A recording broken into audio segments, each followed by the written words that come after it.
नमस्कार साथियों। अभी मैं आपको फिर से बता देता हूँ इस कुंडली के अनुसार। अगर आपसे मान लीजिए कि जिन व्यक्ति की ये कुंडली है, हालांकि मैंने इसके ऊपर एक लंबा टॉपिक बनाया हुआ है, पर वो टॉपिक का अगर आपको देखना है तो आप यूट्यूब से देखिए।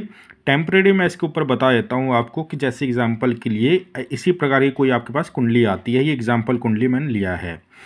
अगर आपके पास किसी की कुंडली आती है, अब आपसे वो क्वेश्चन करता है कि पंडित जी विवाह तो हो गया है, या कोई फीमेल है तो उनसे बोलती है कि मैडम शादी तो हो गई है, लेकिन यहाँ पे हमारा जो है संतान योग कब तक आएगा वो बता दीजिए आप हमें, कि संतान कब तक हो जाएगी, या संतान के लिए प्रयास कर रहे हैं, 2 साल 3 साल हो गया है पर कुछ ऐसा पॉजिटिव रिजल्ट कहीं दिख नहीं रहा है। तो इस कुंडली में तो संतान योग अच्छा बना हुआ है। अगर आप देखेंगे नवम भाव में स्वराशि के गुरु बैठे हुए हैं, यहाँ पे जिसके नक्षत्र में बैठे हुए हैं उसका स्वामी शुक्र भी अच्छी स्थिति में बैठा हुआ है। साथ साथ पंचकाल पुरुष की कुंडली के अनुसार जो पंचम भाव का स्वामी होता है सूर्य भी अपनी अच्छी स्थिति में है। नवमांश कुंडली में भी अगर यहाँ पे अगर आप देखें तो नवमांश कुंडली में भी गुरु पीड़ित नहीं है, सूर्य पीड़ित नहीं है किसी भी प्रकार से। तो संतान योग यहाँ पे बहुत अच्छा बना हुआ है। लेकिन कभी कभी कोई कुंडली ऐसी आ जाती है, जैसे मैं आपके पास बहुत जल्दी ही लेके आऊँगा कोई ऐसी कुंडली है जिसमें मिसकैरेज वगैरह हुआ है। फिलहाल में मैं आपको इसके लिए समझा देता हूँ कि किसी ने आपसे पूछा कि संतान कब होगी। तो सबसे पहले पहली संतान का विचार कर रहे हैं, पंचम भाव से आप विचार करिए कि जब भी देख ले पंचम भाव में कोई ग्रह बैठा हुआ है, पंचमेश जो है उसकी दशा अंतर्दशा होनी चाहिए। अगर दशा किसी ऐसे ग्रह की चल रही है जैसे इसमें गुरु और चंद्रमा बैठे हुए हैं, और एग्जाम्पल के लिए हम ले लेते हैं बुध की महादशा चल रही है किसी की, यहाँ पे मैंने लिख दिया कि बुध की महादशा है, ठीक है। और मान लो वो बुध में अंतर्दशा चल रही है शनि की। अब अगर आप देखेंगे तो बुध और शनि का पंचम भाव से डायरेक्टली कोई संबंध नहीं बन रहा है। हालांकि शनि की यहाँ से दृष्टि जा रही है, 10वीं दृष्टि जा रही है, क्योंकि यहाँ से 7 8 9 10, तो शनि का डायरेक्टली तो वैसे कोई दृष्टि संबंध बन रहा है, पर संतान देने वाली दशाएं जो हैं वो सपोर्टिव नहीं दिख रही है इतनी। अब ऐसे में क्या करें हम? तो आप देखिए सबसे पहले कि कोई भी ग्रह जो बैठा हुआ है वो किस राशि में बैठा हुआ है। बुध तो भाई साहब अपनी ही राशि में बैठे हुए हैं यहाँ पे, और यहाँ पे अगर आप देखें शनि महाराज तो वो गुरु की राशि में बैठे हुए हैं, साथ साथ गुरु की यहाँ पे जो दृष्टि जा रही है। तो शनि के कुछ लक्षण दिख रहे हैं आपको कि यहाँ पे हाँ शनि महाराज अपनी दशा अंतर्दशा में संतान से रिलेटेड नेगेटिव या पॉजिटिव, वो बात की बात है, नेगेटिव रिजल्ट देंगे पॉजिटिव रिजल्ट देंगे, लेकिन अपना प्रभाव कुछ ना कुछ रखेंगे यहाँ पे। ऐसी स्थिति में आप राशि तुल्य नवमांश देख लीजिए, या पंचम भाव में बैठा हुआ ग्रह या पंचमेश जो है नवमांश कुंडली में, तो यहाँ पे धनु राशि में बैठा हुआ है। यहाँ पे हम देखते हैं कि धनु राशि में कौन सा ग्रह बैठा हुआ है, तो धनु राशि अष्टम भाव में बनी हुई है, कोई ग्रह नहीं बैठा हुआ है। यहाँ पंचम भाव में भी अगर भाव तुल्य अगर हम देखते हैं तो यहाँ पे पंचम भाव में भी किसी प्रकार का ग्रह नहीं बैठा हुआ है।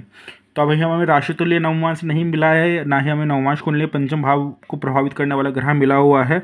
अब हम ऐसे में देखेंगे कि जिसकी महादशा अंतर्दशा चल रही है, या किसी प्रत्यंतर दशा भी ले लिया करिए आप, 3 दशाएं, इन 3 की प्रधानता रहती है। तो आप देखिए इनके नक्षत्रों का संबंध बन रहा है गुरु से, चंद्रमा से।